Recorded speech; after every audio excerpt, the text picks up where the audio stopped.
잡금에 일어나고 있는 안타까운 현상이 있는데요.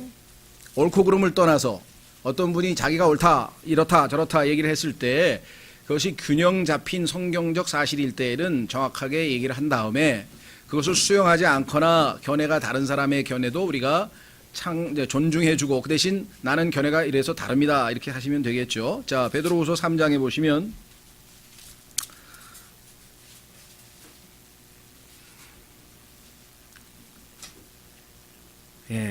15절 베드로후서, 제가 베드로후서 맞게 말씀드렸죠. 베드로후서 3장 15절 또 우리 주의 오래 참으심이 구원인 줄로 여기라. 심지어 우리가 사랑하는 형제 바울도 자기가 받은 지혜대로 너희에게 이같이 썼고 또 그의 모든 서신에서도 이것들에 관해 그 안에서 말하였으되 그 안에 깨닫기 어려운 것이 더러 있으므로 배우지 못하여 불안정한 자들이 다른 성경 기독들과 같이 그것들도 왜곡하다가 스스로 파멸에 이르렀느니라. 이런 분들이 너무나 주변에 많습니다. 우리가 어렵고 이해가 잘 안 되는 부분에 있어서는 나만 옳고 내가 틀렸다 할 수가 없는 거예요. 저희도 마찬가지입니다. 심지어는 저희 교회 안에서도 저한테 와서 형제님이 이렇게 가르치셨는데 저는 거기에 동의 안 합니다. 이런 분들 계세요. 그건 알겠습니다. 그러나 이 교회에 현재 하나님께서 저에게 말씀 사역을 담당하게 했으니까 형제님이 견해가 다른 거는 내가 알겠는데 그 교리를 다른 사람에게 자꾸 유포를 한다든가 혹시 개인적으로 교제하시다가, 그렇죠, 개인적으로 교제하시다가 형제님은 어떻게 생각하세요? 그럼 나는 이 문제에 있어서 좀 다르게 생각합니다. 이런 교제는 하실 수 있어요. 얼마든지. 그러나 나는 지금 이 교회에서 가르치는 이것이 잘못됐다고 생각한다. 그래서 나는 이게 옳다고 생각한다. 이렇게는 해서는 안 된다는 거지. 일단 이 교회에 머물러 있는 한. 그렇죠? 그러니까 다른 사람에게 유포 같은 것은 교회 질서를 얻어들이는 거는 아니고 현재 나는 이런 교리를 갖고 있다. 개인적으로 이 형제님은 이거는 아직 수용을 못 하시는구나. 그러니까 얼마나 저는 정직하고 감사한지 몰라요. 심지어는요. 건전한 미국 교회는 목사하고 부목사가 교리가 다른 경우도 있어요. 예를 들면 가장 교리적으로 뛰어난 피터 락만이라고 하는 그 교회도 보면은요. 원래 피터 락만 목사는 7년간이 환란 기간이랬어요. 7년. 그런데 그 밑에 부목사인 브라이언 도노반은 3년 반이라 그랬어요. 예수님이 3년 반 사신 것, 예수님의 지상생의 3년 반이 3년 반 전반기, 즉 유대인들의 70째 주의 전반기가 지나간 것이다. 이렇게 해석을 해요. 그런데 그 구절에 증거 구절들을 성경으로 이렇게 쭉 설명을 합니다. 그렇죠? 예. 그래서 그 교회 성도들도 목사하고 부목사하고 7년간의 야곱의 고난의 기간에 대해서 하나는 이제 교회가 휴거된 이후에 7년간의 기간이 있을 것이라고 가르치고 한 분은 3년 반은 이미 지나갔고 나머지 3년 반만 남았는데 바로 대환란이 시작이 된다고 가르치는 그런 경우가 있어요. 그리고 각자 성경 구절을 이렇게 제시합니다. 아무런 싸움이 없고요. 아무 문제될 거 없어요. 다 성숙했기 때문에 그건 어려운 문제고 이런 근거로 이렇게 설명하시는구나. 그렇죠? 예. 그래서 우리도 좀 그랬으면 좋겠는데 자금에 막 인터넷에서 그냥 네가 맞고 내가 맞고 그냥 이거를 너무 이전투구를 하니까 제일 안타까운 것은 뭐냐면 각자 옳고 그름을 자기 나름대로 정리하면 되는데 주변에 있는 제3자들이 볼 때 킹제임스 성경을 믿는 사람들이 왜 이렇게 덕이 안 되냐, 이게 무슨 짓이냐, 그렇잖아요. 상대방에게 나는 이렇게 해서 이게 이렇게 옳다고 생각합니다. 딱 뗐잖아. 그럼 저쪽은 난 이게 옳다고 생각합니다. 그러면 이렇게 교리가 다르구나. 그러면 이 문제는 일단 덮어놓고 각자 의견을 알았으니까 뭐 내가 생각이 바뀌면 형제님한테 나는 이제 보니 형제님 말이 맞는 것 같으네 하고 고치면 될 거 아니겠어요? 이걸 가지고 그냥 싸움을 벌이니까 제3자들이 볼 때 왜 이렇게 이쪽은 자기가 옳다고 하는 사람이 많냐, 왜 이렇게 독선적이냐.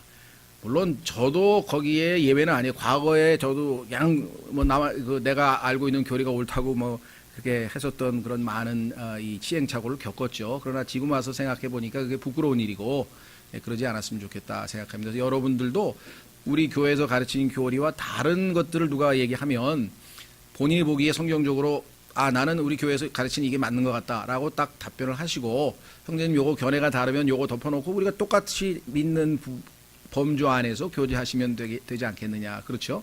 예, 이게 성숙한 그리스도인인 것 같아요. 그래서 여러분들이 참 제가 감사했던 게요. 저희 교회에서 나온 책 중에 히브리서 연구라는 책이 있어요. 그 히브리서 연구를 딱 보시면 앞부분에 아마 제가 지금부터 설명하려고 하는 내용에 대해서는 아마 반대하는 분들이 상당히 많으실 겁니다. 왜? 기존에 이렇게들 가르쳐 오셨으니까요. 그래서 그분들이 혹시 제가 나만 옳다고 주장하는 게 아니고 저는 이런 근거로 이렇게 옳다고 생각하는 거니까 다르시더라도 읽어보시고 견해가 다르시면 제가 어떻게 주장하는지만 이해해 주시면 고맙겠습니다 하고 좀 이렇게 했죠. 또 우리가 그 데이빗 리건이라고 그분 이제 돌아가셨는데요. 암으로 돌아가신 분인데 그분의 그 간극이론 갈색으로 얇은 책에도 보면은 정중하게 간극이론을 받아들이지 않은 분들은 이렇게 생각하시지만 저는 이런 근거로 이게 옳다고 생각합니다. 이렇게 또 나와 있잖아요. 그래서 조금 더 성숙한 자세를 취했으면 좋겠다. 그래서 주변 분들이 저한테 이제 연락이 와요. 좀 그래도 이제 저희가 우리도 이제 60 넘어가면 이제 원로라 그러니까 60 넘어가신 분들이 좀 젊은 사람들 좀 싸우지 말고 좀 잘 지내라고 하시죠. 그게 모르겠어요. 저희가 얘기를 하면 들을란가. 근데 하여간 말씀은 잘 알아서 얘기는 전했어요. 좀 그러지 말고 그리스도인답게. 베드로도 지금 바울 얘기했는데 나도 잘 모르겠더라. 그럼 난 모른다고 정작 얘기했는데 너희는 억지로 너만 옳다고 막 풀어가지고 나중에 보니까 멸망에 이르게 되는 그런 것을 경고하고 있죠. 자, 그래서 디도서의 경우에도 이런 게 몇 개 나와요. 그래서 우리는 그렇게 안 배웠는데 이러지 마시고 예, 그 중에 이제 나중에 오늘은 그 얘기 하려고 하는데 어떤 건가만 얘기하고 오늘은 성경 본문으로 들어가는 게 아니라 디도라고 하는 인물에 대해서만 한번 공부하고 마치려고 그래요. 디도가 어떤 인물인데 바울은 왜 디도에게 이 편지를 썼을까? 자, 여기 보시면은요. 제가 좀 오해받는 것 중에 하나는 왜 쓸데없이 한글 성경 그대로 하시면 되는데 자꾸 영어를 들먹여가지고 한글 성경에 대한 권위를 자꾸만 내려 떨어뜨리시냐. 근데 그거는 전혀 오해입니다. 저만 그런 게 아니고요. 예를 들면 독일에 가면은요. 영어 킹제임스 성경 독일어. 그래 독일어로 설교하다가 독일어로 문장이 잘 안 풀리고 조금 설명이 필요하면 영어 성경을 가지고 설명을 해요. 스페인에 가면 똑같아요. 하나님께서 영어가 기준이기 때문에 항상 오해가 될 만할 때는 영어로 답을 구하라는 얘기예요. 이게 사전처럼 확인하는 거죠. 그러니까 하나님이 우리에게 도움을 주기 위해서 전 세계 어디를 가도 왼쪽 자기 나라 성경, 그다음에 영어 성경, 자기 나라 성경, 영어 성경 100개가 넘는 언어로 다 그런 식으로 돼 있어요. 왜냐하면 기준이니까. 그래서 우리가 이거 우리 성경도 일부러 만든 이유가 뭐예요? 그렇게 해서 필요한 경우에는 도움을 받으라는 얘기잖아요. 그런데 이거를 오해를 하셔가지고 한글 성경이 마치 뭐 부족해서 자꾸만 영어를 언급한 것처럼 오해를 이렇게 해서 왜 자꾸 또 이제 두 부류인 것 같아요. 그 영어 한글만 해도 충분한데 자꾸 영어 들먹거려가지고 영어도 모르는데 열등감 조장하느냐고. 또 이런 분이 있어요. 그래서 열등감 조장하려는 게 아니에요. 그러면서 저는요 형제님 설교 다 좋은데요. 그 중간에 가다 갑자기 영어에 기분 나빠가지고 내 듣다 말아요. 막 조심하려 그래도 이게 나도 모르게 습관이 붙어가지고 뭔 포인트를 좀 중요한 거를 얘기하다 보니까 툭 튀어나와요. 그래서 나도 이걸 어떻게 해야 되나. 근데 그거 고치는데 신경 쓰고 스트레스 받다가 설교가 엉망될 것 같아가지고 잊어버릴 것 같아서 이제 죄송합니다. 그냥 그저 다른 좋으신 분 거 들으시면 좋겠다.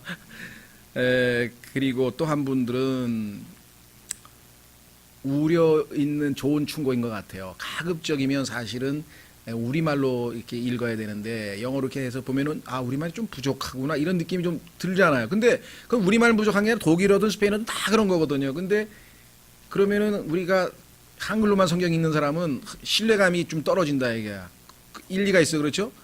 가다가 이게 100% 정말 맞는 건가? 이게 내가 읽는데 좀 아닌가? 뭐 이런 생각하시는 분들이 있어. 근데 그거는 하나님께서 지역 교회의 사역자를 통해서 문제가 될 만한 구절은 다 가르치면서 다 얘기를 했어요, 제가.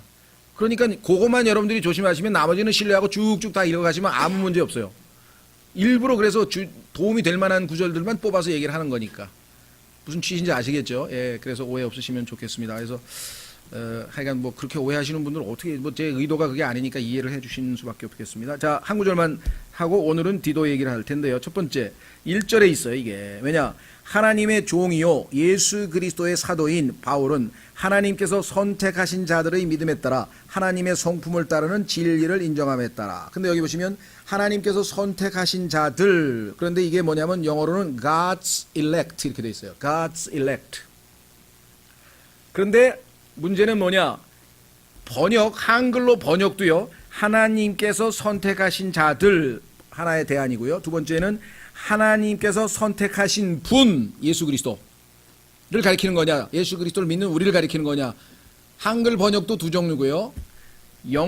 미국 사람이 영어를 읽으면서 해석도 어떤 분은 이거를 예수님으로 해석을 해서 쭉 주석을 설명하는 분이 있고, 어떤 분들은 예수님을 믿는 성도들로 해석을 하는데 둘 다 성경적으로 맞아요. 왜냐하면 어떨 때는 예수님에 대한 얘기고 어떨 때는 우리들에 대한 얘기인데, 그런데 왜 그렇게 되느냐, 이걸 아셔야 돼요.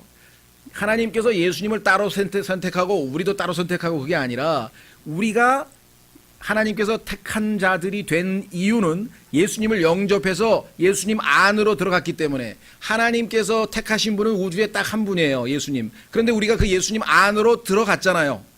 그렇죠? 구원받으면서 성령 침례로 예수님 안으로 들어갔잖아요. 그러니까 우리도 택한 자들이 되는 거죠. 그 관계를 알면 여기서 뭘로 번역하든 상관은 없어요. 그런데 그 관계를 잘 모르는 분들이 이게 맞다 저게 맞다 논쟁을 벌이는 거예요. 자, 그러면 이 용어를 성경에서 하나님께서 가장 우리에게 쉽게 얘기해 주는 데가 어디냐? 그게 이사야서 42장에 있어요. 이사야서 42장. 그래서 이런 문제를 안 짚고 슬쩍 넘어가면 여러분들이 성경 진리를 아는데 이렇게 좀 손해를 보기 때문에 얘기하는 거지, 이거 한글 성경이 뭐 문제가 있다고 지금 문제 제기하는 게 전혀 아니라는 것이죠. 자, 이사야서 42장 1절. 내가 떠받쳐 주는 나의 종, 내 혼이 기뻐하는 자, 곧 나의 선택한 자를 보라. 여기 나와 있잖아요. 나의 선택한 자, mine elect. 하나님이 나의 선택한 자 누구예요? 예수 그리스도 아니에요. 그러니까 성경에서 선택, 일렉션이라고 하는 교리는 하나님께서 우리 하나하나를 일일이 선택하는 게 아니라 예수 그리스도가 하나님의 선택하신 분이에요. 그런데 예수님을 믿으니까 우리가 그 안에 들어가서 자동적으로 하나님의 택함받은 자들이 되는 거고, 성경에 보면 문맥에서 God's elect가 택함받은 자들, 우리에 대한 언급이구나 하는 구절이 보면 데살로니가 전서를 포함해서 몇 군데 나와요. 그런데 지금 이 디도서 1장 1절에 보면은 이게 예수 그리스도의 믿음이라고 하는 갈라디아서 표현이 나오잖아요. 그러니까 여기서도 지금 예수 그리스도의 믿음에 따라가 더 정확하지, 우리같이 믿음이 약한 자들의 믿음에 따라는 조금 아닌 것 같다. 그러니까 이거는 예수님으로 보는 게 더 낫겠다라고 해석하시는 미국 분도 계시고, 번역을 아예 하나님께서 선택하신 분의 믿음에 따라 이렇게 번역하신 분도 있다는 얘기를 하는 건데, 이 번역이 잘못됐다는 얘기가 전혀 아닙니다. 성경에 맞다 그랬죠, 제가.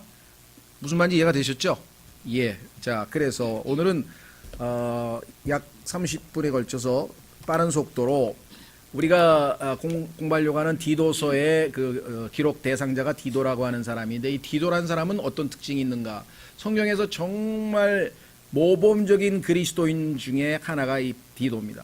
예수님께서 우리의 본이 되고요. 그 다음에 사도 바울이 내가 예수님을 따르는 것처럼 너희는 나를 따르라 그랬는데, 사도 바울이 가장 애지중지하고 정말 그 잘 따르던 디모데와 디도 두 사람. 그래서 과거에도 우리 보면 뭐 김영삼 대통령에는 뭐 좌동형, 우형우가 있다. 뭐 이런, 뭐 뉴비에게는 뭐 누구 있죠? 웬 장비하고 관원장인가요? 그런 식으로 하나님께서 꼭 보면은 하나님의 일꾼에게 뭔가를 붙여주신 것 같아요. 그래서 이 디도라고 하는 인물에 대해서 한번 우리가 살펴보려고 합니다. 자, 첫 번째 디도는 제일 중요한 게 거듭난 사람이었다. 확인해 보겠습니다. 디도서 1장 4절. 디도서 1장 4절.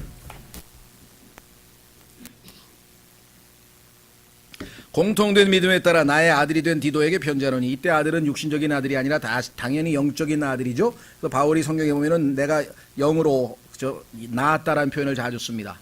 바울을 통해서 예수님의 생명이 전달됐기 때문에 영적인 아들, 즉 거듭났습니다. 그렇죠? 예, 복음을 듣고 믿으면 거듭나는 거죠. 듣고 믿으면 거듭난다고 요한복음 1장 12절에 분명하게 써있죠. 예. 오늘 아까 오전에 하나님의 가족에 대해서 얘기했습니다만은 하나님의 아들이 되는 방법은 딱 하나입니다.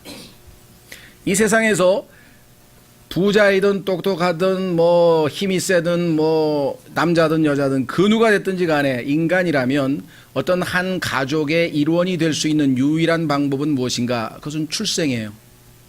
그렇죠? 출생 이외에는 방법이 없어요. 그러면 이 세상에 똑똑하든 뭐 공부를 잘하든 못하든 뭐 착하든 뭐 악하든 못됐든 이 세상에서 하나님의 아들이 될 수 있는 방법은 딱 하나예요. 뭐예요? 출생이에요. 그런데 엄마 뱃속에서 한번 출생을 했기 때문에 이번에는 둘째 출생이라 그래. second birth. 그리고 먼저는 육에서 난 것은 육이고 육적 출생이기 때문에 이번에는 영적 출생이니까 spiritual birth, 영적 출생이라 그래. 그렇죠? 그러니까 제일 첫 번째 중요한 것은 출생이에요. 하나님의 생명으로 내가 다시 태어났느냐. 근데 보니까 여기에 디도는 바울에 의해서 거듭난 사람으로 분명하게 나와 있죠. 자, 두 번째, 이분은 어떤 특징을 가지고 있느냐. 은혜로 구원받는다고 우리가 배웠는데 그 은혜로 구원받는 그 교리에 가장 적합한 샘플이에요. 자, 어떤 의미에서 그런가. 자, 성경에 보니까 유대인들 중에 사도행전 15장에 보니까 두 번에 걸친 논쟁이 벌어졌는데, 자, 유대인들이 예수님을 믿었어요. 구원을 받았어요. 그러고 보니까 가만히 있어봐. 자기들은 평생 율법을 지켜왔는데 율법도 안 지키는 자들이 막 구원받았다고 떠드는 거야. 그러니까 잘못 알고 뭐라고 얘기했는 거 아니, 율법을 지켜야 할례를 받아야 구원을 받는다라고 하는 잘못된 행위 구원 교리를 주장을 했어요. 유대인들의 일부가. 그래서 이건 시급히 바로잡아야 되죠. 이건 정말 완전히 이단 교리 아니, 그렇죠? 그러면 예수님이 십자가에서 보혈을 흘려야 될 이유가 없죠. 전적으로 행위와 상관없이 믿음으로 거저 구원을 받는다는 교리를 확립해야 되기 때문에. 그래서 예루살렘에서 종교회의가 소집이 됐어요. 예루살렘에서 신약교회의 교리를 확립해야 되겠다. 안 되겠다. 지금 이단 교리가 돌아다닌다. 그랬거든요. 근데 두 번째는 또 어떤 일이 벌어졌냐면은 믿음으로 구원을 받는 건 맞다. 뭐 할례나 뭐 그 안식일 지키고 뭐 이런 게 모세 율법 지키고 이게 구원은 아니야. 그저 거저 선물로 받는 구원 맞아. 그런데 구원을 받고 난 다음에는 지켜야 된다. 열심히. 안 지키면 구원을 잃어버릴 수도 있다. 또 이렇게 가르치는 사람이 유대인들 중에 또 나타났어요. 근데 이게 2000년 동안 아직도 안 없어지고 있어. 그대로 있어 지금도. 얼마나 치명적인 누룩인 거 하니 아직도 그대로 남아 있어. 그렇죠?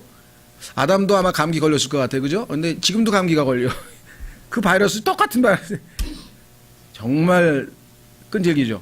마귀는 이걸로 인해서 믿는 그리스도인들을 얼마나 많이 불안에 떨게 만들어가지고 끝까지 지켜야지 되는데 중간에 지옥 갈 수도 있대. 구원을 잃어버릴 수도 있대. 하나님이 우리를 버릴 수도 있대. 은혜에서 떨어져 나간대. 그런 구절만 싹 모으면 220개 성경에. 누가 또 찾았어. 읽어보면 이게 구원을 잃어버릴지도 모른다고 암시하는 듯한 성경 구절이 220개야. 그 중에서 딱 보면 누구든지 넘어갈 만한 게 또 한 20개 있어. 그것만 딱 정리해가지고 너 구원 하늘나라 갈 자신 있어? 그러니까 자신 있다 그러면 이거 읽어봐. 자신 없는데? 이것만 전문으로 하고 다니는 사람이 또 있어요. 무슨 마귀에게 무슨 수당을 받고 뭐 특근 수당을 받았나? 왜 또 그것만 하고 다니는지 모르겠. 그렇죠. 이거는 과거에도요. 제가 이 목회자들이 이 한 100명, 뭐 100명은 아니고 한 5, 60명 모였어요. 대전에서. 그래서 목회자 부인들하고 킹제임스 성경을 설명해 달라고. 킹제임스 성경과 한글 성경의 차이점에 대해서 강의를 해달라 그래서 제가 이제 대전에 가가지고 이렇게 다 설명을 다 했어요. 뭐 그 얘기 어떻게 하다가 이제 그 설명하는데 제가 일부러 그런 건 아니고 하여간 뭐 어떻게 구원의 영원한 보장 얘기를 한 것 같아요. 그래서 이런 구절이 변개돼서 구원의 영원한 보장 교리를 손상시킵니다. 이렇게 얘기했더니 대구에 있는 뭐 큰 교회 목사님 부인이 손을 드셨어. 왜 그러니까 자살하면 어떻게 됩니까? 그래? 그래서 내가 직감을 했지. 아, 이분이 또 왜냐면 그런 질문을 여러 번 받았거든요. 제가 우리 교회도 지금 우리 안 오셨는데 형제님 한 분도 저한테 제가 가르친 건 아니에요. 근데 아마 이우진 형제님이 설명하다가 얼핏 그 얘기를 했나 봐. 그랬더니 왜 이우진 형제님은 자살해도 구원을 안 잃어버린다고 가르칩니까? 그러더라고요. 그래서 내가 그러면 자살하면 구원을 잃어버리나요? 그 내가 역으로 물어봤어요. 했더니 잃어버린대요. 성경에 어디 있는지 좀 얘기해 주시죠. 그랬더니 아니 형제님 심증은 알겠어. 그러나 성경에 하나님이 뭐라고 얘기했는지 얘기를 좀 해주세요. 성경에 없는 얘기는 내 생각이 이렇다 정도로 하시고요. 지금 얘기하는 것은 자살을 추천하는 게 아닙니다. 자살하면 절대 안 된다고 가르쳤어요. 그런데 만약에 어떤 사람이 자살하면 구원을 잃어버렸는지 안 잃어버렸는지 그 교리를 물어보니까 혹시 그런 짓을 했더라도 하나님이 그것 때문에 구원을 빼앗는다는 얘기가 성경에 없습니다. 그래서 제가 예를 들기를 삼손 예를 들었어요. 그러니까 삼손이라고 하는 사람은 막판에 가서 자살한 겁니다. 그랬더니 이단 목사를 데려와가지고 삼손이 자살하고 뭐 막 자살해도 막 괜찮다고 그래가지고 그냥 점심시간에 그 목회자 부인들이 난리가 난 거예요. 근데 다행히 거기에 초청한 목사가 이제 원로 목사가 있는데 그 부인들을 모아놓고 아주 이제 이 설명을 해가지고 아니 여기서 자살하라는 얘기가 자살하면 안 되지만 인간이 나약해서 너무 괴로워서 자살을 했다. 그러면 하나님께서 구원을 도로 가져가시냐? 그럴 리가 없지. 하나님은 약속을 그렇게 하신 적이 없는데 그 얘기하는데 뭔 말이 많으냐고 해서 이제 원로 목사가 잠잠케 했는데 알아들었는지 그냥 나이 드신 목사가 이제 이렇게 해서 잠잠했는지 오후 강의에 또 들어왔더라고요. 중간에 보이콧하고 다 간다 그러더라고. 그래서 내가 잘 됐네요. 나도 밥 먹었는데 피곤한데 올라가면 돼. 그래서 결국은 이제 참석해서 강의를 하고 온 적이 있었는데 예를 들면요. 자, 그래서 유대인들이 그런 거예요. 자, 구원은 거저 받았어 선물로. 그런데 만약에 할례를 안 받았다. 만약에 안식일을 안 지켰다. 만약에 율법을 안 지킨다. 그러면 구원 잃어버리는 거야. 이렇게 가르치는 사람들이 사도행전 15장 8절에 보면 나와요. 그런데 그것이 잘못된 것을 바로잡기 위해서 바울이 예루살렘으로 가는 얘기가 사도행전 15장 전체예요. 그래서 사도행전 15장에서 드디어 신약교회 교리가 확정됐어요. 유대인이든 이방인이든 율법과 할례와 안식일과 전혀 상관없이 거저 하나님이 주시는 선물로 예수님의 보배로운 피로 구원을 받는다. 더 이상 여기에 대해서 토달지 말라. 이렇게 딱 얘기가 된 거예요. 그렇죠? 예. 그래서 자, 이 디도는요, 이방인인데 할례를 안 받았거든요. 그런데 구원받는데 아무 지장이 없다. 그러니까 샘플이잖아요. 유대인들이 봤을 때 봐라, 디도. 너희들 보기에 그리스도인 확실하게 본이 되는 분 맞냐 이거야. 누가 봐도 본이 되는 그리스도인이라고 인정받았어. 그런데 할례 안 받았지 않냐 이거야. 그러니까 오직 행위와 아무 상관없이 은혜로만 구원받는다는 은혜의 구원의 교리에 본이 되는 인물로 하나님께서 디도를 택했다는 것. 참 의미 있는 일이죠. 예, 쓰임받았죠. 세 번째는 바울의 친한 친구입니다. 자, 확인해 보겠습니다. 고린도 전서 2장 13절. 고린도 전서 2장 13절. 사실은요, 디도가 사도행전에서는 한 번도 언급이 안 돼요. 그런데 서신서에는 바울이 자주 언급을 해요. 바울과 특별한 관계입니다. 고린도전서 2장 13절. 고린도전서 2장 13절. 맞나요? 제가 고린도 전서라 그랬죠? 아, 네. 고린도 후서. 죄송합니다. 근데요, 이런 실수가 엄청 많더라고요. 제가 제 설교를 들어봐도 실수가 이렇게 성경을 딴 거를 얘기하는 게 너무 자주 나오더라고. 열심히 기도해 주십시오. 그래서 요즘에 하여간 기도들 많이 집중력이 좀 떨어져가지고. 예. 자, 여기 보면은요, 2장 13절에 바울이 뭐라고 디도를 얘기하냐면요. 내 형제 디도를 만나지 못하였으므로 내가 내 영 안에서 안식을 못하고. 너무나 궁금해. 디도가 내가 특수 임무를 보냈는데 그게 뭐냐면 바울에 대해서 비판을 하고 막 그냥 그 교회가 막 죄를 짓고 막 정말 교회가 엉망무질서가 됐는데 그 교회를 바로잡기 위해서 고린도 전서를 써서 고린도 교회에 파송을 했어요. 그러니 얼마나 불안하기보다도 좀 염려가 되겠어요. 야, 가가지고 이 디도가 가서 그 형제들이 그냥 막 또 어떻게 대할까 막 그런 것도 걱정이 되고 디도가 또 흥분해가지고 너희들 그렇게 사도 바울의 편지를 막 펴서 읽으면서 막 또 야단을 쳐가지고 또 야, 이게 가서 과연 이 책무가 어떻게 진행이 될까 아주 그런 마음인데 자, 그들과 작별하고 거기서 마게도니아 들어갔느니라 이렇게 얘기했죠. 자, 그래서 성경에 보면은요, 이 육신적 교회인 이 고린도 교회에다가 지금 사람을 보내놓고 나서 과연 이 디도가 내 형제 디도가 어떻게 이들이 참 그들과 조화롭게 임무를 다 맞추고 올 것인가. 그래서 뭐라고 했냐면 내가 사도의 권위로 인정하는 디도를 보냈노라. 내 형제 디도란 말은 그 디도에게 힘을 실어주는 거죠. 바울의 사도적 권위가 뒤에 뒷받침하고 있다는 것을 지금 강조하고 있는 것이잖아요. 그렇죠? 예. 두 번째는요, 정말 그 사람들에게 내가 너희 육신적 그리스도인들에게 정말 영적인 그리스도인의 본으로서 내가 디도를 보낸다. 이 사람을 봐라. 너희가 이런 모습으로 지금 변모됐어야 마땅해. 왜? 디도나 너희나 구원받은 시간이 비슷해. 근데 너희는 지금 충분히 디도만큼 성장했어야 되는데 전혀 안 그런 모습을 보이고 있는데 내가 디도를 보낼 테니까 봐라.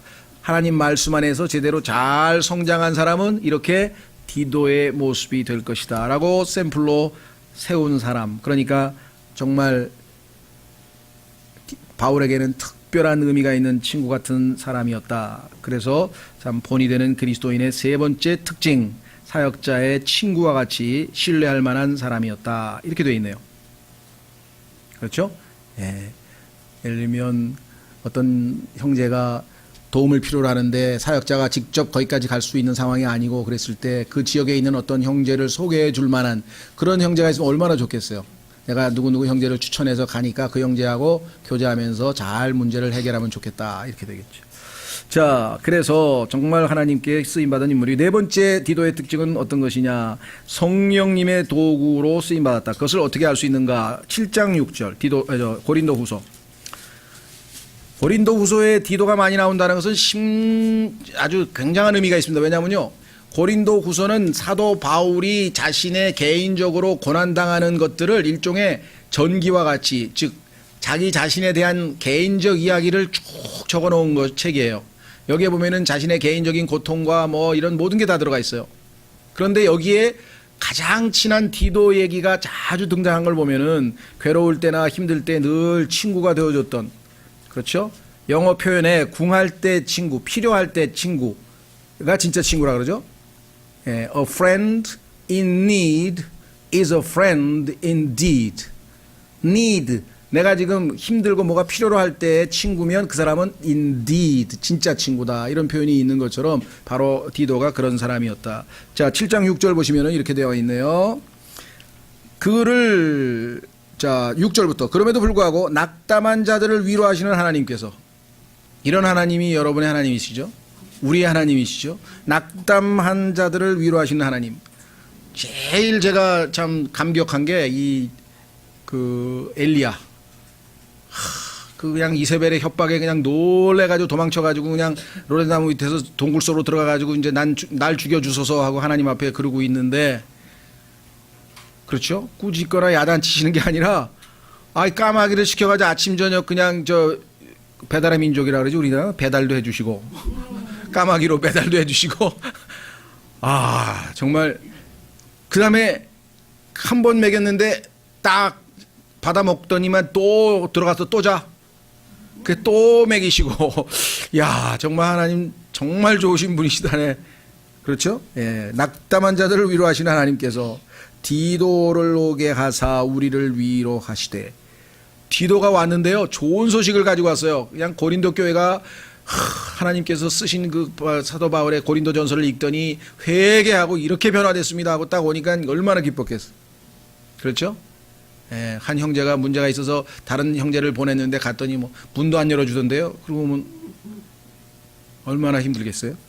7절, 그를 오게 한 것뿐만 아니라 그가 너희 안에서 위로받을 때 얻은 그 안위로 위로하였더니 그가 너희의 간절한 소망과 너희의 애곡과 나를 향한 너희의 뜨거운 마음을 우리에게 구하였으므로 내가 더욱 기뻐하였노라. 디도가 얼마나 가서 위로를 받았는지, 고린도 사람들이 영적으로 어려서 가서 내가 야단치는 그 책망의 편지를 전해주면 반발할 줄 알았는데 겸손하게 회개하고 돌아섰습니다. 그래서 자기는 크게 위로를 받았습니다. 하나님으로부터. 그 소식을 들은 바울도 얼마나 크게 위로를 받았냐. 여러분들이 위로의 통로자가 됐다면 얼마나 감사한 일이냐. 왜? 우리의 성령님은 컴포터, 우리의 위로자로 오셨다고 요한복음 14장에 써 있잖아요. 그렇죠? 고린도 후서 1장에 하나님의 칭호가 God of all comforts, 모든 위로의 하나님. 여러분이 어떤 상황에 있어서도 위로하실 수 있는 하나님. 아무도 나를 위로 못해줘 할 때 하나님이 나는 할 수 있어. 하나님은 우리에게 위로가 되실 수 있는 분이시죠. 그런데 그 도구로 쓰임받은 사람이니까 얼마나 감사합니까? 다섯 번째, 그는 성령의 열매를 맺은 사람인데 지금 읽은 그 부분입니다. 13절 보십시오. 고린도후서 7장 13절. 7장에 보니까 그런즉 우리가 너희의 위로를 통하여 위로를 받았고 참으로 디도의 기쁨으로 인해 넘치도록 더욱 기뻐하였을 때 그의 영이 너희 모두로 말미암아 다시 활력을 얻었느니라. 디도가 거기 가서 사역을 완수하고 와서 너무너무 기뻐했는데 성경에 보니까 기쁨이 성령의 열매라고 하는 사실을 성경에서 우리에게 분명하게 말씀해 주고 있죠. 그렇죠? 자, 거기 가서 왜 왔어? 사도 바울이 편지를 줘서 왔다. 왜? 뭐 우리 야단 치려고? 등등등등 얼마나 그 아주 조마조마한 순간들을 넘겼겠어요. 예, 그런데 그런 상황에 또 육시적인 형제들이 아마 또 쓸데없는 얘기를 하고 대들었을 텐데 그런 모든 상황에서도 전혀 흔들거리지 아니하고 기쁨을 유지할 수 있었다. 그렇죠? 정말 성령 충만하지 않고는 성령의 열매를 맺는 분이 아니라면 그 상황에서 얼마나 기쁨은커녕 불안초조했을 텐데 기뻐했다는 거예요. 그렇죠? 예. 자, 그래서 우리는 성령의 열매를 맺는 그러한 훌륭한 그리스도인의 모습으로 우리가 이 디도를 또 살펴보았습니다. 여섯 번째, 디도는요, 우리가 어떤 상황을 볼 때 똑같은 상황에서 어두운 면을 보는 사람이 있고 밝은 면을 보는 사람이 있죠. 그렇죠? 여러분 주변에 있는 형제가 보니까 영적으로 너무 어려가지고 정말 도움이 안 돼. 그렇게 해가지고 계속 그 부족한 면과 잘못된 면과 비뚤어짐 그런 것만 골라서 찝어내서 보는 사람이 있는가 하면요. 그렇죠? 예. 그래도 주일날 어디 안 놀러 가고 예배당 왔잖아. 야, 대단하네. 어떠세요? 희한하네. 대화를 해보면 저 정도면 그냥 오늘 골프채 치고 골프채를 치든 아니면 어디로 여기 예배당 올 것 같지는 않은데 그래도 또 말씀 들으러 왔어. 형제 훌륭해 하고 칭찬해. 좋은 점만 봐요. 여러분 어떠세요? 이러면 부부싸움이 일어날 리가 없을 것 같아. 그죠? 서로의 좋은 점만 봐죠. 예. 디도는 그런 자세를 가지고 있었어. 비관적인 측면만 보는 게 아니라 좋은 쪽으로. 자, 고린도 교회 가서 아무리 육신적인 교회고 아무리 형편없는 교회고 그래도 예수 그리스도께서 교회라 그랬어. 핏값으로 사신 자들이야. 그래도 하나님이 은사도 많이 주고 장점을 보는 거, 장점. 그렇죠? 예. 그래서 디도서 2장 금방 읽은 거를 보니까 너희의 위로를 통하여 위로를 받았는데 심지어는 너희 모두로 말미암아 다시 활력을 얻었대요. 조심조심해서 아주 그렇게 갔는데 그 고린도 교회 성도들로 인해서 그 육신적인 그리스도인들이 바울의 편지에 좋았어요. 하나님 말씀으로 우리가 고치겠습니다 하는 순간에 그냥 그들이 저질렀던 그 온갖 나쁜 소식 다 아는데도 불구하고 다 덮어버리고 유쾌하게 리프레시 다시 그냥 마음이 이들이 이제 회개하고 다시 하나님을 뜨겁게 섬기겠구나. 그렇죠? 저희도 마찬가지입니다. 뭐 교회에서 보면은 어떤 분들은 그냥 막 왜 요즘에 왜 저러실까 그런 위태위태한 그런 일을 하다가 얼마 있다 보니까 아주 다시 그렇게 마음을 새로 잡으시고 다시 또 이렇게 출석하시는 거 보면 얼마나 우리가 마음이 여기 남아 있는 활력을 얻는 refreshed 되냐 이거 새롭게 되어진다. 그런 자세로 신앙생활을 했던 이 디도의 장점을 우리도 배웠으면 좋겠다 이렇게 생각이 됩니다. 그렇죠? 다른 형제들의 실패와 죄와 잘못과 허물과 이런 것만 계속 캐고 돌아다니는 게 아니라 저 가운데에서도 뭔가 건질만한 게 있구나. 그래도 장점이 있구나. 그래도 칭찬할 만한 게 있구나. 이렇게 되죠. 자, 대표적인 케이스가 누구냐? 영적으로 성숙한 사람만이 볼 수 있는 그런 거예요. 자, 한번 대표적인 경우 누군가 한번 보겠습니다. 사무엘 하 1장 23절. 사무엘 하 1장 23절에 보면요. 여러분과 저하고는 사뭇 다르게 다윗이 자신을 평생 괴롭혔던 사울에 대해서 뭐라고 평가하나 보세요. 사무엘 하 1장 23절. 사무엘 하 1장 23절. 저도 과거에 저 옛날에 그 알았던 한 그 이 뭐 목사님에 대해서 나쁜 소리만 읽다 했었거든요.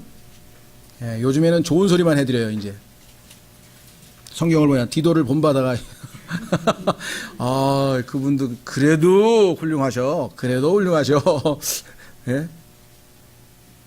자 사무엘하 찾으셨습니까? 1장 23절. 사무엘하 1장 23절. 참 대단합니다. 그랬더니 어떤 사람이 그거야 자기 장인이니까 그랬겠지 뭐.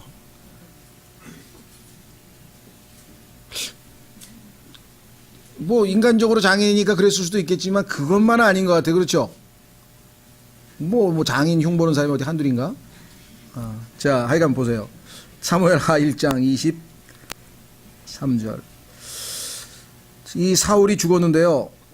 그 다음에 요나단도 죽었죠. 그러고 나니까 이 죽은 두 사람을 위해서 시를 짓네요. 그렇죠? 예, 이렇게 얘기를 합니다. 뭐라고 얘기했는가 보면은요. 21절이죠. 너희 길보아의 산들아 너희 위에 이슬이나 비가 내리지 아니하며 헌물을 낼 밭도 없을지어다. 마치 사울이 기름 부음을 받지 아니한 것 같이 거기서 강력한 자의 방패 곧 그의 방패가 비참하게 버림을 받았도다. 죽은 자의 피로부터 강력한 자의 기름으로부터 요나단의 활이 뒤로 돌이키지 아니하였으며 사울의 칼이 빈 채로 돌아오지 아니하였도다.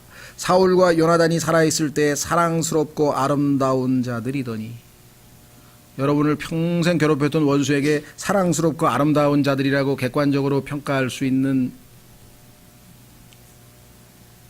좋은 점을 보잖아요. 그렇죠? 예. 얼마나 나쁜 추억이 많았겠어요. 몇 번을 죽이려고 했는데 그러나 여기에서 사랑스럽고 아름다운 사울의 모습을 기억하고 있는 다윗은 참으로 이 성숙한 성도였다. 자, 일곱 번째. 이 디도는요, 눈에 보이는 것으로, 이, 소위 말하면 움직이는 그러한 사람이 아니었습니다. 마음속 깊은 곳에 항상 정말 그 성도들 향한 애정을 가지고 있었어요.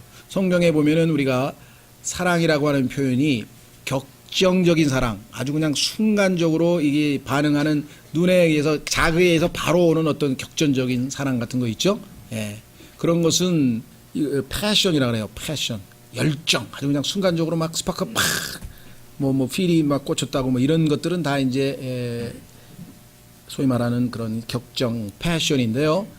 그게 아니라 affection이라고 하는 것은 마음속에 깊은 곳에 잠겨져 있는 아주 차분한 사랑이에요. 그래서 이것은 외형적인 환경의 변화에 따라서 요동치는 것이 아니에요. 순간적으로 사라졌다, 순간적으로 생겼다 이런 게 아니라 마음 깊은 곳에 한결같이 머물러 있는 그런 사랑. 그렇죠? 예, 그래서 이것을 내적인, 자, 한번 확인해 보겠습니다. 15절. 바로 아까 우리 찾았던 고린도 후서 7장 15절에 보시면, 고린도 후서 7장 15절에 보면 뭐라고 표현하는 거 아니? 고린도 후서 7장 15절. 그는 너희가 두려움과 떨림으로 자기를 받아들인 것, 하나님의 말씀을 가지고 온 분으로 또 너희 모두의 순종을 기억하고 자기의 뭐라고요? 내적 애정. 이걸 표현하기가 우리말로는 어려우니까 이 affection이라는 단어로 표현하기가 내적 애정이라 그랬어요. 외적인 자극에 의해서 움직이는 감정이 아닌 그건 이제 패션이고요. 열정이고 그것이 아니라 내적 애정을 너희에게 더욱 넘치도록 기울이느니라. 이렇게 했습니다. 그렇죠? 자, 생각해 보세요. 자기 아내에게 내적 애정을 가지고 있는 사람은 뭐 출장을 가거나 어디 다른 데 갔을 때 자극적인 외적인 것들에 의해서 움직이지 않아요. 그렇죠? 근데 그게 아니라 어떤 열정이나 그런 것에 대해서 그런 사람은 가면은 자극적인 것 보면은 쉽게 유혹에 빠져버립니다. 차이점 아시겠어요? 내적 애정이 있는 사람은 환경에 의해서 그게 흔들리질 않는다는 거예요. 그런 애정을 고린도 사람들에게 지니고 있는 디도의 모습을 성경에서 강조하고 있죠. 그렇죠. 그래서 골로새서에서는 뭐라고 했나 보세요. 한번 확인해 보겠습니다. 골로새서 3장 1절. 여러분과 제가 이러한 내적인 애정을 위에 있는 것들에다 놓아라 이 말이에요. 땅에 있는 것들에다 놓지 말고 위에 있는 것들에 내적 애정이 있는 사람은 땅에 있는 것들이 때로는 좋고 때로는 나쁘고 때로는 좋고 때로는 나쁘고 어차피 없어질 건데 마음이 흔들거리질 않아요. 그렇죠? 자, 보세요. 골로새서 3장 1절. 그러므로 너희가 그리스도와 함께 일으켜졌거든 위에 있는 그것들을 추구하라. 거기에는 그리스도께서 하나님 오른편에 앉아 계시느니라. 다음번에 한번 설교해 보겠습니다. 셋째 하늘에 있는 것들 몇 가지나 우리가 알고 있는지. 위에 있는 것들을 추구하라는데 위에 있는 것들이 무엇인지를 알아야 추구를 할 거 아니에요. 그렇죠? 그게 몇 개인지를 좀 확인해야 될까 성경에서. 자, 나중에 2번 위에 있는 것들에 너희의 뭐예요? 애착. 이 애착이라는 단어를 아까는 내적 애정이라고 번역했네요.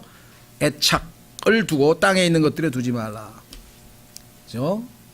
이것이 영적 승리의 비결이에요. 눈에 보이는 것의 감각에 의해서 금방 슬펐다, 금방 괴로웠다, 금방 막 기뻤다, 슬펐다 왔다 갔다 이게 아니라 내적인 애정이 하늘나라에 딱 가 있기 때문에 주님의 마음에 내 마음이 가 있으면 흔들리질 않는다. 자, 그래서 내적 애정을, 자, 고린도후서 8장 16절. 고린도후서 8장 16절에 보시면 놀라운 말씀이 기록되어 있네요. 그러나 디도의 마음속에 열심을 내어 너희를 돌보려는 같은 생각을 넣어주신 하나님께 감사하노라. 바울에게 똑같은 마음을 디도에게도 넣어주셨는데 그것은 뭐냐? 열심을 내어 너희를 돌보려는 그 같은 생각, 그 마음에 있는 내적 애정에 대한 이야기죠. 자, 그 다음에 여덟 번째. 자, 디도는 항상 올바른 태도를 가지고 있었는데 그것은 뭐냐? 디도서 1장 5절로 한번 가보시면 디도서 1장 5절. 디도서 1장 5절에 가시면 이런 표현이 나와요. 디도에게 임무를 부여하는데 디도서 1장 5절.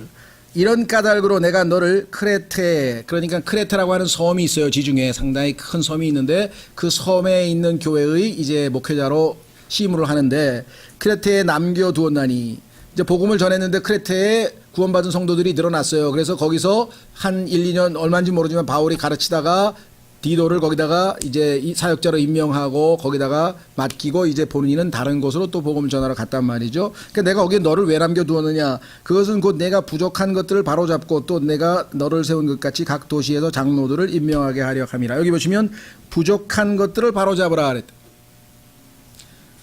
사람들 잘못을 고치는 게 아니라 그 사람들이 한 잘못한 행위들이 있잖아요. 그런 거를 바로 잡아주면 되죠. 사람에 대해서 잘못 생각하면, 판단하면 괜히 교만해지고 괜히 뭐 미워지고, 사람을 대상으로 한 게 아니라 그 사람이 행한 그 잘못된 것들을 요거는 이렇게, 이건 성경에서 어긋나는 겁니다. 그래서 차근차근 바로 잡는 일을 했다. 우리도 성경에 보면요, 사람을 판단할 게 아니라 그 사람이 한 것 중에서 잘못한 것들이 있어요. 그런 것들은 우리가 성경을 통해서 올바르게 판단해서 제시하고 고쳐낼 수 있겠죠. 그 사람이 한 그 행위가 하나 잘못됐다고 해서 그 사람 자체를 다 싸잡아가지고 이게 나쁜 놈, 이렇게 해서는 안 된다는 거예요. 그렇죠? 예. 다윗이 다 훌륭했는데 두 가지 면에서 크게 실수했잖아요. 그러니까 우리 그걸 지적하지, 그 다윗의 실수를 지적한다고 해서 우리가 다윗을 아주 파렴치 안으로 몰고 있는 게 아니잖아요. 훌륭한 건 훌륭한 대로 인정하는 거예요. 자, 아홉 번째 디도의 특징은, 성품은 무엇이냐? 그는요, 자기에게 맡겨진 책무를 끝까지 수행하는 사람입니다. 중간에 포기하지 않고 끝까지 수행하는 그 책무를 맡은 것을 우리가 성경에서 확인해 볼 수 있는데요. 자, 한번 고린도후서 지금 찾은데 고린도후서 8장.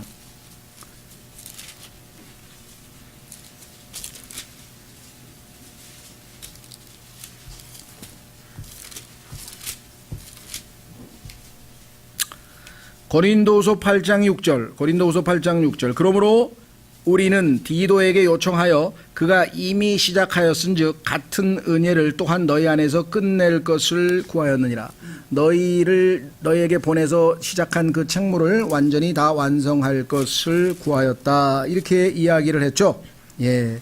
그래서 그 임무를 잘 마친 디도에 대해서 23절 이렇게 평가를 합니다. 바울이. 여러분도 동료 사역자에게 이런 평가를 받을 수 있는 것인지, 디도에 대하여 누가 묻는다면 그는 나의 동반자요 너희를 위한 동료 협력자며 또 우리 형제들에 대하여 묻는다면 그들은 교회들의 사자들이요 그리스도의 영광이니라. 참 아주 아름다운 간증을 사도 바울이 했습니다. 그렇죠?